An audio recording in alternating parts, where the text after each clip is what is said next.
Do y'all have any questions at this point in the show? Yeah. Would you happen to remember about 10 years ago at the Glass House in Pomona, do you have any memories of that show when the Crystal Skulls opened up with you? And looking back then and now, could you give us your thoughts on the whole retrospective of then versus now with the whole headphones experience? I do remember that show quite well. It was in the side room, with the brick wall going down the side. Yuuki was the bass player of the Crystal Skulls. Really? So he was at all those shows too. That was one of the ways we toured together without playing with each other's band. I like perspective as a thing, and I have so much more of it now. You know, it's just, now it's better. I was a little lost then. That's how I feel now. And I felt lost. And I feel like, looking back, it seems like I was. Yeah, there was cool aspects about the headphones, that tour, but there were also some pretty slightly traumatic aspects of it too. So this is a way funner trip. Any other questions? Yeah? Touching on that, I Never Wanted You, what's that about, or the context of it? It's about a breakup.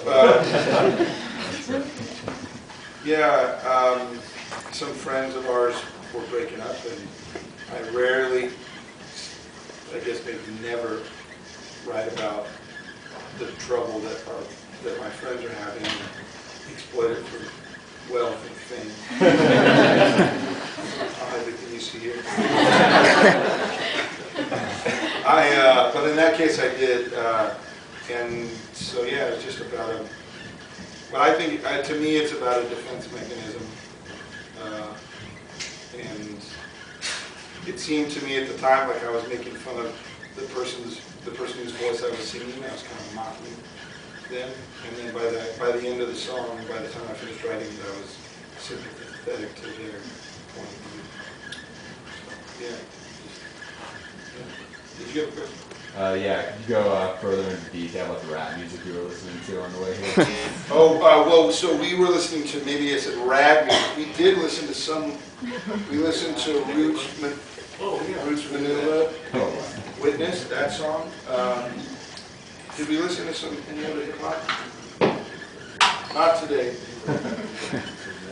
We did some metal today. We listened to a Christian death metal band called Vengeance Rising. The new Weezer record. It's like How? a year old. Yeah. The Weezer record. I recognized aspects of Weezer on the record, so that was. What got us into? There was one thing they were doing that reminded me of White Zombie. Oh, so then we listened to White Zombie. and then you put on Vengeance Rising. And then we listened to Puppets, the song Battery. And then we listened to Blackened, which apparently, from Justice, apparently has no bass guitar on it. Right. That record sounded like ass. And it was like It really sounded bad. Puppets sounded way better. And then we started thinking outside the box. And what did we go to first? there was Cave In. Cave In. I feel like that was something that. Cave In, the Melvin Stoner Witch, Botch, Ty Bros from way back when. Yeah.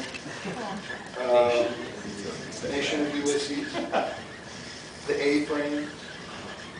What else?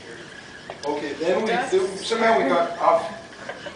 Oh, it was after A-Frames, because sometimes A-Frame stuff is a little bit noisy and kind of heavy, but that A-Frame song was kind of droning, and it was like they were playing, you know what it was like? It was like Pedro the Lion music, but like slowed way down, like they actually slowed the pitch, like they played it really fast, and then they turned the pitch on the machine down, because it was just these, it sounded so good. So then we put on Duster, and then it was such a vivid I felt like I was high. We ended up, you feel that? And then I put on Ask Me Tomorrow by Mojave 3, and we listened to that whole record, but Yuuki took a nap there. It was very soothing. As we were coming through east, like Riverside. So that record, that Mojave 3 record, brought us into town. Lovely. Just a lovely day. You didn't care about that. That's so silly. I don't remember. Rap. Yeah. Any other questions? Is the majority of stuff from Bazan Monthly, is any of it catalog material, or is it all new material? And if so, It's all new. do the time constraints aid the creative process, or how do you do it? Very much so, yeah. I'm not allowed to think about it. I just have to do it.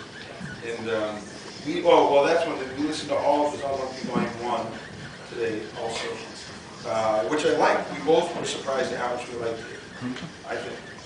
Yeah, I think that's right. But we both agreed that Volume 2 is more fully realized. So if you're on the fence about any of that stuff and you're only going to buy one, I would throw out Volume 2. Although there are some truly, I think I could say this in an unbiased way, bitchin' tracks. The song Landslide, Little Landslide, the way that the recording is, I'm so proud. It's as though I didn't have anything to do with this. I think it's fantastic. Yep. One thing I've noticed in seeing it, a number of your shows is your voice. You sing with such passion every time you see you live. How do you kind of maintain that as a singer, getting into the songs each night? Well, I try to pick songs that I can do that with.